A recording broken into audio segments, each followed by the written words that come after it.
It's customary during the weeks of the Omer to study from the Pirkei Avot, and so we're turning this coming Shabbat morning into chapter 2, so I'm going to grab from the first Mishnah of chapter 2 in Pirkei Avot, which talks about the idea that when you go to do a mitzvah, think about the cost of it versus the reward, and so too with a transgression or a sin, think about the reward of it versus the cost of it.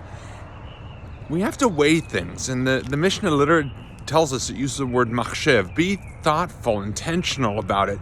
Doing a mitzvah, or loosely translated, which of course a mitzvah is a commandment, but doing the right thing, there's a cost to that. Doing the right thing doesn't come freely. That being said, the reward for it is typically great. So too, with doing a transgression, there is a reward for it. It might very much feel great in the first thing, but then again, there's a reason why we have repentance in Jewish life, and we open the door for fixing that which was wrong, tshuva, because there's a cost to it. There's a cost. The rabbis were mindful of that, and they tell us to do the exact thing, to weigh the cost versus the reward, in both cases of doing a mitzvah, of doing a commandment, or again, loosely translated as doing the right thing, versus a transgression or a sin. We can apply this in terms of ritual life.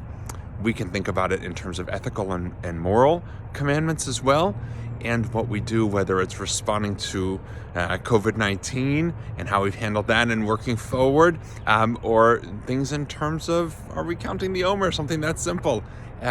This is the nature of what Judaism calls us to do. So as we are counting and working our way through the Omer, may it continue to be a meaningful and mindful approach as we walk and march towards Sinai. Shavua Tov, have a good week.